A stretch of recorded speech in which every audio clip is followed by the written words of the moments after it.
Oke, untuk kali ini kita akan membahas tentang gerak lurus berubah beraturan.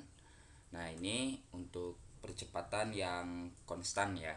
Sebelumnya kita telah menurunkan percepatan konstan secara umum mungkin ya. Nah, di sini kita akan menurunkan percepatan konstan itu sendiri secara kalkulus ya.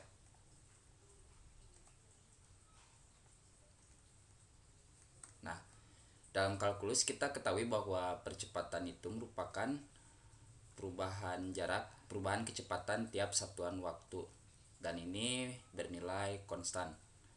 Nah, setelah kita telah mendapatkan bahwa percepatan itu merupakan turunan pertama dari fungsi kecepatan terhadap waktu, maka kita bisa mencari hasil V-nya.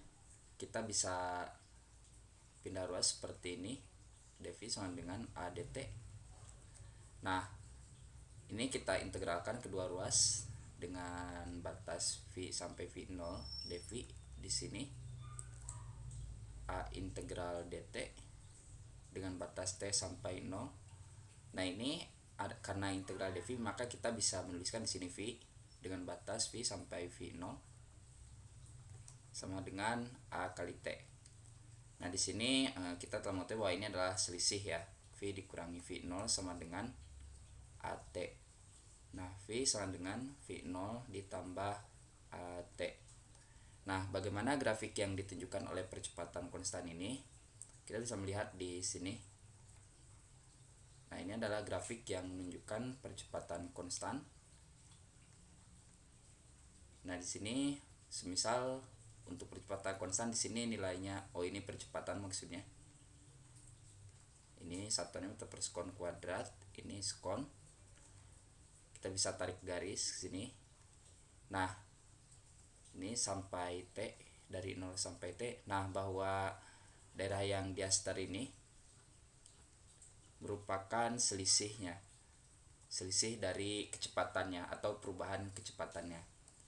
Nah, jika kita gambarkan grafik terhadap V terhadap T, maka ini akan menjadi bentuk sebuah persamaan garis lurus dengan gradien A. Nah, ini V0.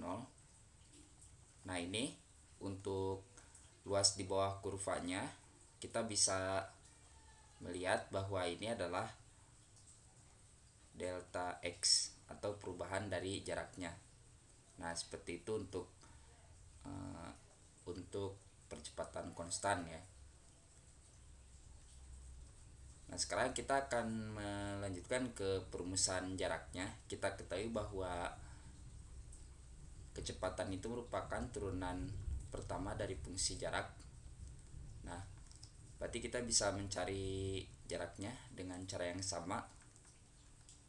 Kita bisa integralkan ini dari x sampai x0 dx. Dan ini fungsi V tadi kita telah mengetahui bahwa V itu sama dengan V0 plus AT. Nah, kita bisa substitusikan secara langsung V0 plus AT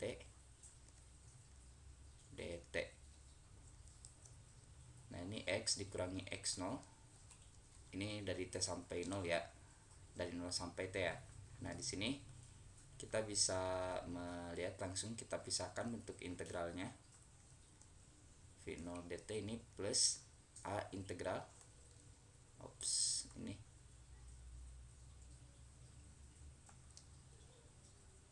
Nah, ini ada percepatan, kita integralkan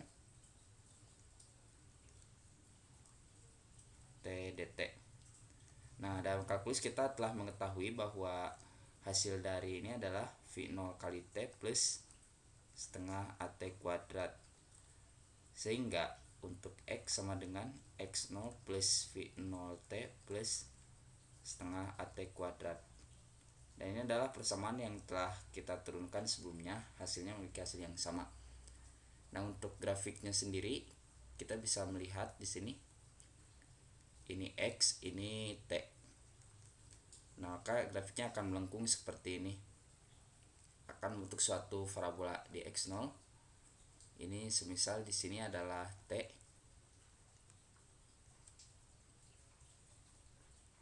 Nah, ini. Nah, di sini kita punya gradien, ini menyatakan V terhadap T, fungsi V terhadap T gradiennya berbeda-beda setiap garis miring. Ini akan menghasilkan yang berbeda-beda ya. Nah, ini kita akan menurunkan lagi beberapa hal yang penting.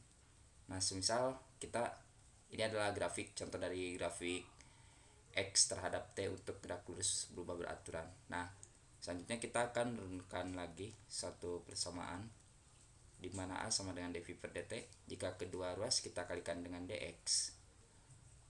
A dx sama dengan dV per dt dikali dx.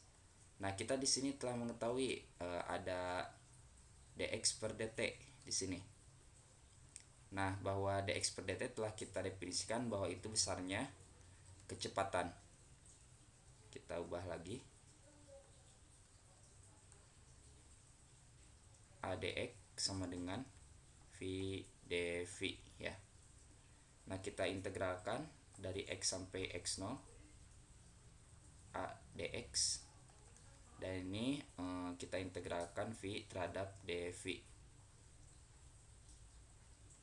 Nah, kita di sini bisa menyatakan bahwa A kali X dikurangi X0 sama dengan V kuadrat dikurangi V0 kuadrat ya per 2.